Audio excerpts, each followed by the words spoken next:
ಮಂಜು ಮತ್ತು ಲೀಲಾ ಒಂದಾಗೇ ಬಿಟ್ಟಿದ್ದಾರೆ. ನಾನು ಹೇಳಿದ್ನಲ್ಲ ಆರಂಭದಲ್ಲಿ, ಇದೇ ಒಂದು 3.5-4 ತಿಂಗಳ ಹಿಂದೆ ಇವರಿಬ್ಬರು ಎಷ್ಟೊಂದು ವೈರಲ್ ಆಗಿದ್ರು, ಎಷ್ಟು ಸೌಂಡ್ ಮಾಡ್ತಾ ಇತ್ತು ಈ ಹೆಸರು ಅಂದರೆ, ನಿಮ್ಮ ಕ್ಷೇತ್ರದ MLA ಹೆಸರು ಹೇಳಿ ಅಂದರೆ ತಡಬಡಾಯಿಸ್ತಾ ಇದ್ರು ಜನ.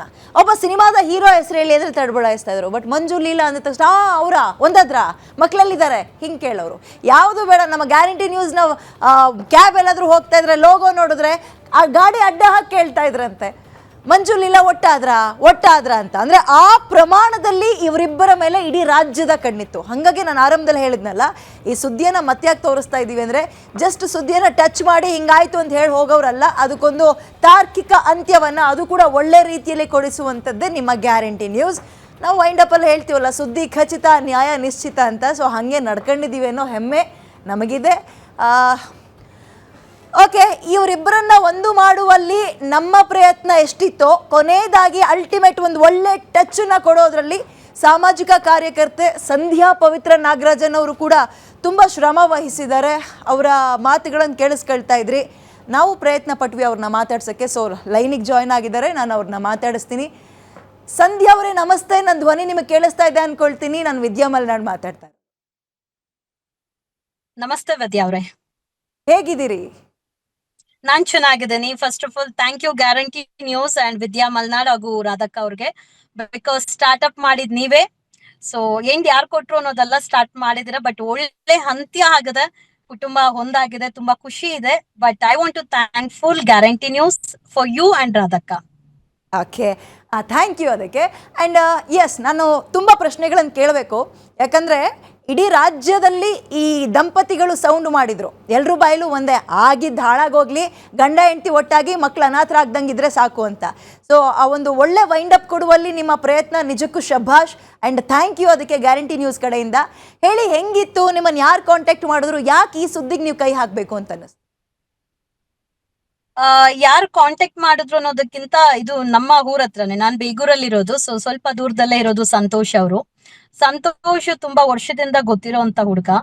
ಅಂಡ್ ಲೀಲಾನು ಅಷ್ಟೇ, ಮಂಜು ಎಲ್ಲಾರು ಗೊತ್ತಿರೋಂತವ್ರೆ. ಸೊ ಗ್ಯಾರಂಟಿ ನ್ಯೂಸ್ ಅಲ್ಲಿ ಯಾವಾಗ ಸುದ್ದಿ ಪ್ರಸಾರ ಆಗತ್ತ, ಲೀಲಾ ಹಾಗೂ ಮಂಜು ಅವರು ಕಾಂಟ್ಯಾಕ್ಟ್ ಮಾಡುವಂತ ಕೆಲಸ ಮಾಡ್ತಾರೆ. ಸಂತೋಷು ಹೇಳಿಕೊಳ್ತಾನೆ ಹಿಂಗಾಗೋಗಿದೆ ಅಂತ ಹೇಳಿ. ಬಟ್ ಸಮಸ್ಯೆ ಆಗೋಗಿದೆ. ಬಟ್ ಅವಳಿಗೆ ಮದ್ವೆ ಆಗಿದೆ, ಮಕ್ಳಿದ್ದಾರೆ, ಪರಿಹಾರ ಹುಡುಕ್ಲೇಬೇಕಲ್ವಾ. ಅಂಡ್ ನೀವು ಎಷ್ಟೋ ಪ್ರಯತ್ನ ಮಾಡಿದೀರಾ. Really I want to be thankful for you. Because ನೀವ್ ಹೇಳಿದಂತ ಒಂದೊಂದು ಪದಗಳು ಅವಳಿಗೆ ಎಷ್ಟು ಬುದ್ಧಿವಾದ ಹೇಳಿದೀರಾ ವಿದ್ಯಾ ಅವರು ಮತ್ತೆ ಹಾಗೆ ರಾಧಕ್ಕ ಅವರು. ಅಂದ್ರೆ ಅಲ್ಲಿ ಸಮಯ ಅದು ಅವಳು ಅರ್ಥ ಮಾಡ್ಕೊಳ್ಳುವಂತ ಸಮಯ ಆಗಿರ್ಲಿಲ್ಲ. ಬಿಕಾಸ್ ಒಂದು ವಿಚಾರ ಅದು ತುಂಬಾ ಬಿಸಿ ಆಗಿದ್ದೋಗ, ತುಂಬಾ ಕೆಟ್ಟ ಪರಿಸ್ಥಿತಿ ಇದ್ದಂತ ಸಮಯದಲ್ಲಿ ನಾನೇ ಆ ಜಾಗದಲ್ಲಿದ್ರೇನು, ಕೇಳುವಂತ ಕಿವಿ ಇದ್ರೇನು ಸಹ ಅದು ನಮ್ಮ ತಲೆಗೆ ಹೋಗ್ತಾ ಇರೋದಿಲ್ಲ. ಬಿಕಾಸ್ ಅವಳು ಬ್ಲೈಂಡ್ ಆಗಿ ಸಂತು ಸಂತು ಸಂತು ಅನ್ನೋದು ಇದ್ಬಿಟ್ಟಿದ್ಲು. ಅಂಡ್ ಯಾವಾಗ ಆ ವಿಚಾರ ತುಂಬಾ ಡೀಪ್ ಆಗಿ ತಗೊಂಡೆ, ನಿರಂತರ ಆವತ್ತಿಂದ ಇವತ್ತವರ್ಗುನು ಲೀಲಾ ಸಂತು ನನ್ ಕಾಂಟ್ಯಾಕ್ಟ್ ಅಲ್ಲಿದ್ರು. ಪ್ರತಿ ಸಲ ನಾನು ಅವಳಿಗೆ ಫ್ಯಾಮಿಲಿ ಅಂದ್ರೆ ಏನು, ಮಕ್ಳಂದ್ರೆ ಏನು ಅಂತ ಜವಾಬ್ದಾರಿದ ಬಗ್ಗೆನೆ ಅವಳ ಬಗ್ಗೆ ತಿಳುವಳಿಕೆ ಹೇಳ್ಕೊಂಡೇ ಬಂದೆ. ವೀಕ್ಲಿ ಒನ್ಸ್ ಆರ್ ಟ್ವೈಸ್ ಬಂದ ನಮ್ ಭೇಟಿ ಮಾಡ್ತಾ ಇದ್ರು ಇಬ್ರುನು. ಅವ್ರಿಗೆ ಹೇಳಿದ್ದು ಒಂದೇ, ಆಗೋಗಿದೆ ಮಕ್ಕಳ ಮುಖ. ಯಾವತ್ತೂ ತಾಯಿ ಆದವಳು ಮಕ್ಕಳನ್ನ ಸಾಕೋದಕ್ಕೋಸ್ಕರ ಗಂಡ ಬಿಟ್ಟೋದ್ರೆ ಮತ್ತೊಂದು ದಾರಿ ಹಿಡ್ದು ಸಾಕುವಂತ ಕೆಲಸ ಮಾಡ್ತಾಳೆ. ಆದ್ರೆ ಇಲ್ಲಿ ಮಕ್ಕಳನ್ನ ಬಿಟ್ಟು ಇನ್ನೊಬ್ಬನ ಜೊತೆ ಹೋಗುವಂತ ಅನಿವಾರ್ಯ ಪರಿಸ್ಥಿತಿ ಬರ್ಬಾರ್ದು ಅನ್ನೋಂಥದ್ದೊಳಗೆ ನಿರಂತರವಾಗಿ ತಿಳಿವಳಿಕೆ ಹೇಳ್ಕೊಂಡ್ ಬರ್ತಾ ಇದ್ದೆ. ಬಟ್ ಆ ಒಂದು ಸಮಯ ಬೇಕಾಗಿತ್ತು, ಅವರು ಸೇರುವಂತ ಸಮಯ ಇವತ್ತದಾಗಿದೆ. ಸೊ ಅದ್ ನನ್ಗೆ ತುಂಬಾ ಖುಷಿ ಇದೆ. ಎಸ್, ಅದೇ ನಮಗೊಂದು ಕುತೂಹಲ ಇರುತ್ತೆ. ಯಾಕಂದರೆ ನಮ್ಮ ಪ್ರಯತ್ನ ನಾವು ಮಾಡಿದ್ವಿ. ಹೆಂಗಾಯಿತು, ಹೇಗಿದ್ದಾರೆ ಇಬ್ಬರು ಕೂಡ, ಹೇಗೆ ಒಪ್ಕೊಂಡ್ರು, ಮಕ್ಕಳು ಯಾರು ಪರವಾಗಿದ್ದಾರೆ, ಇದೆಲ್ಲ ಕುತೂಹಲ ಇರೋದಕ್ಕೆ ಈ ಪ್ರಶ್ನೆ ಕೇಳ್ತಾ ಇದ್ದೀನಿ. ನಿಮ್ಮ ಸಂಧಾನ ಹೇಗೆ ನಡೀತು, ಹೇಗೆ ಒಪ್ಕೊಂಡ್ರು ಲೀಲಾ ಅಂತ?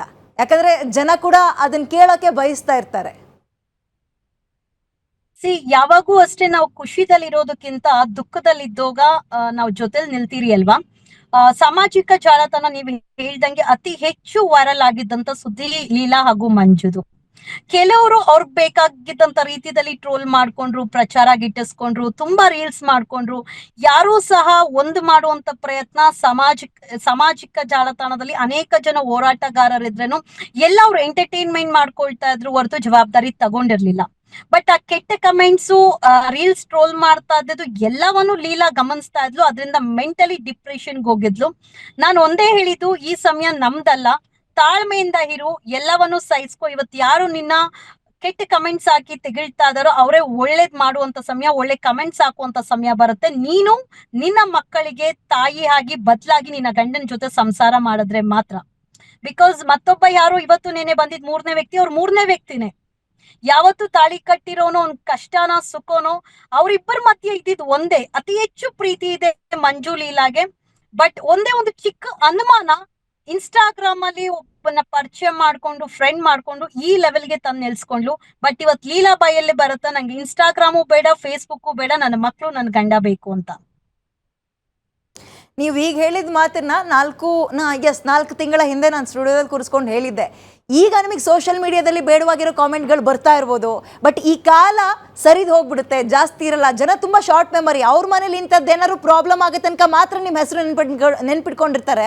ಅವ್ರ ಮನೇಲಿ ಏನಾದ್ರು ಆಗ್ತಿದ್ದಂಗೆ ಅಥವಾ ಬೇರೆ ಕಡೆ ಆಗ್ತಿದ್ದಂತೆ ಮರ್ತೋಗ್ಬಿಡ್ತಾರೆ. ತಲೆ ಕೆಡಿಸ್ಕೋಬೇಡಿ, ಮಕ್ಕಳಿಗೋಸ್ಕರ ಬದುಕಿ ಅಂತ ನಾನು ಬಹುಶಃ ಒಂದು ಪುಟ್ಟು ಮಗುವಿಗೆ ಕುತ್ಕೊಂಡು ಹೇಳ್ದಂಗೆ ಹೇಳಿದ್ದೆ. ಅದರಲ್ಲಿ ನೀವು ಯಶಸ್ವಿ ಆಗಿದ್ರಿ, ನಮಗೆ ಅದು ಬಹಳ ಹೆಮ್ಮೆ ಇದೆ, ಖುಷಿ ಇದೆ. ಏನ್ ಹೇಳಿದ್ರು ಮಂಜು ಅವ್ರು? ನೀವು ನಾನಲ್ಲ, ಅದು ನಿಮ್ಮದು ಪ್ರಯತ್ನ ತುಂಬಾ ಇದೆ. ನಾವೆಲ್ಲರೂ ಸೇರಿ ಈ ಒಂದು ಸಕ್ಸಸ್ಫುಲ್ ಮಾಡಿದ್ರಿ. ಬರೀ ನಾನೇ ಅಂತ ನಾನು ತಗೊಳಕ್ ಹೋಗಲ್ಲ. ವಿದ್ಯಾ ಅವ್ರೆ, ನಿಮ್ದಂತೂ ನಿಜವಾಗ್ಲೂ ಹೇಳ್ತೀನಿ, ಒಂದು ಪುಟ್ಟ ಮಗುಗ್ ಯಾವ ತರ ಹೇಳ್ಬೇಕು ಆ ತರ ನೀವು ಮಾತಾಡಿದೀರಾ. ಎಷ್ಟೋ ಸಮಯ ತಗೊಂಡು ನಾನು ಪ್ರತಿ ಒಂದು ಎಪಿಸೋಡು ನೋಡಿದ್ದೆ ಅಂಡ್ ಪ್ರತಿ ಒಂದು ಪದಗಳು ನಿಮ್ ಬಾಯಲ್ಲಿ ಬಂದಿರೋದ್ ನಾನು ನೋಡಿದೀನಿ. ಯಾವ ತರ ನೀವು ಕನ್ವಿನ್ಸ್ ಮಾಡಿದ್ರಿ, ಸಂಸಾರ ಅಂದ್ರೆ ಏನು, ಮಕ್ಳಂದ್ರೆ ಏನು, ಜವಾಬ್ದಾರಿ ಏನು, ಎಲ್ಲಾನು ತಿಳುವಳಿಕೆ ಹೇಳಿದ್ರಿ. ಬಟ್ ಎಲ್ಲೋ ಒಂದ್ ಕಡೆ ಆ ಸಮಯ ಕೇಳುವಂತ ಮೈಂಡ್ ಸೆಟ್ ಅಲ್ಲಿ ಅವಳು ಇರ್ಲಿಲ್ಲ. ತುಂಬಾ ಫ್ಲಕ್ಚುಯೇಷನ್ ಆಗ್ತಾ ಇತ್ತು ಅವಳ ಮೈಂಡು. ಏನ್ ಮಾಡ್ಬೇಕು ಮಾಡ್ಬಾರ್ದು ಅನ್ನೋದು ಅವಳು ಗೊತ್ತಿರ್ಲಿಲ್ಲ. ಬಟ್ ಕೊನೆಯದಾಗಿ ನಾನು ಒಂದೇ ಹೇಳಿದ್ದೆ ಅವಳಿಗೆ, ನಿನಗ್ ಯಾವಾಗ ಗಂಡ ಮಕ್ಳು ಬೇಕು ಹೋಗ್ಬೇಕು ಅನ್ಸುತ್ತಿರ್ಲಿಲ್ಲ. ನನ್ನ ಮನೆ ಯಾವತ್ತೂ ತೆಗ್ದಿರುತ್ತೆ ಅಂಡ್ ನಾನ್ ಯಾವತ್ತೂ ನಿನ್ ಫೋನ್ ರಿಸೀವ್ ಮಾಡ್ತೀನಿ, ನೀನ್ ಹೇಳ್ಬೋದು ಅಂತ. ಬಟ್ ಎಲ್ಲೋ ಒಂದ್ ಕಡೆ ರೀಸೆಂಟ್ ಆಗಿ ಅವಳಿಗೂ ಅನ್ಸುತ್ತೆ, ಇಲ್ಲ ನಾನ್ ನನ್ ಮಕ್ಕಳಿಗೆ ವಿದ್ಯಾಭ್ಯಾಸ ಬಿಡಿಸಿದೀನಿ, ನಾನೇ ನನ್ ಕೈಯಲ್ಲಿ ನನ್ ಜೀವನ ಹಾಳು ಮಾಡ್ಕೊಳ್ತಾ ಇದೀನಿ. ಅಂಡ್ ಮುಖ್ಯವಾಗಿ ಲೀಲಾ ಮಾಡಿದಂತ ಫ್ರೆಂಡ್ಸ್ ಗಳ ಸವಾಸದಿಂದ ಇವತ್ತು ಲೀಲಾ ಈ ಪರಿಸ್ಥಿತಿಗೆ ಬರುವಂತ ಕಾರಣ ಆಯ್ತು. ಬಟ್ ಮಂಜುದು ಅತಿ ಹೆಚ್ಚು ಪ್ರೀತಿ, ಅದೇನ್ ಫ್ಲೇವರ್ ಅಂತಾನೆ. ಅಂಡ್ ಲೀಲಾ ಬಂದ್ಬಿಡು, ಡೆಫಿನೆಟ್ಲಿ ಅವ್ರ ಇಬ್ಬರ ಮಧ್ಯನೂ ಪ್ರೀತಿ ಇದೆ. ಈ 3 months ಅಲ್ಲಿ ಎಲ್ಲೂ ಸಹ ಲೀಲಾ ನನ್ಗೆ ಮಂಜು ಸರಿಲ್ಲ, ಮಂಜು ಒಳ್ಳೆಯವನಲ್ಲ, ನಂಗೆ ಸರಿಯಾಗಿ ನೋಡ್ಕೊಂಡಿಲ್ಲ, ನೋ. ಅವ್ನ್ ಬ್ರಾಂಡೆಡ್ ಲೈಫೇ ಕೊಟ್ಟಿದ್ದಾನೆ, ತುಂಬಾ ಚೆನ್ನಾಗಿ ನೋಡ್ಕೊಂಡಿದ್ದಾನೆ. ಬಟ್ ಎಲ್ಲೋ ಒಂದು ಇರುತ್ತಲ್ವಾ ವೈಯಕ್ತಿಕ ಸಮಸ್ಯೆ, ಒಂದ್ ಸ್ವಲ್ಪ ಅನುಮಾನ, ಚೆನ್ನಾಗಿದ್ದಾಳೆ ಲೀಲಾ, ಏನೋ ನನ್ನ ಬಿಟ್ಟು ಹೋಗ್ಬಿಡ್ತಾಳೇನೋ, ಏನೋ ಒಂದ್ ಚಿಕ್ಕ ಅನುಮಾನ ಈ ಒಂದು ಲೆವೆಲ್ ತಂದ ನಿಲ್ಸದ. ಬಟ್ ಇಬ್ಬರಿಗೂ ಒಳ್ಳೇದಾಗ್ಲಿ. ನೋಡಿ, ಯಾರ್ಯಾರು ಕಮೆಂಟ್ ಹಾಕ್ತಿರೋ ಪ್ರತಿಯೊಬ್ಬರ ಜೀವನದಲ್ಲೂ ವೈಯಕ್ತಿಕ ಸಮಸ್ಯೆ ಇದ್ದೇ ಇರುತ್ತೆ. ಕಮೆಂಟ್ ಹಾಕ್ಸ್ತಾ ಇರೋರು, ಬ್ಯಾಡ್ ಕಮೆಂಟ್ ಹಾಕ್ತಾ ಇರೋರ್ ಮನೇಲೂ ಇರುತ್ತೆ. ಬಟ್ ಒಂದು ಯಾರೋ ಕೆಟ್ಟ ಪರಿಸ್ಥಿತಿದಲ್ಲಿ ಇದ್ದೋಗ ಅವ್ರಿಗೆ ನಾವು ಮೋಟಿವೇಟ್ ಮಾಡ್ಬೇಕು, ಒಳ್ಳೆ ದಾರಿಗೆ ತರುವಂತ ಕೆಲಸ ಮಾಡ್ಬೇಕು ಹೊರ್ತು ಅವ್ರನ್ನ ನಾವು ತೇಜೋದೆ ಮಾಡುವಂತ ಕೆಲಸ ಮಾಡಕ್ ಹೋಗ್ಬಾರ್ದು. ಆದ್ರೆ ಸಾಧ್ಯವಾದ್ರೆ ಒಳ್ಳೇದ್ ಮಾಡೋಣ, ಕೆಟ್ಟದ್ ಮಾತ್ರ ಯಾರಿಗೂ ಬಯಸೋದ್ ಬೇಡ. ಕೆಟ್ಟ ಸಮಯ ಸಂದರ್ಭ ಎಲ್ಲಾರ ಜೀವನದಲ್ಲೂ ಬರುತ್ತೆ. The way of handling is more important.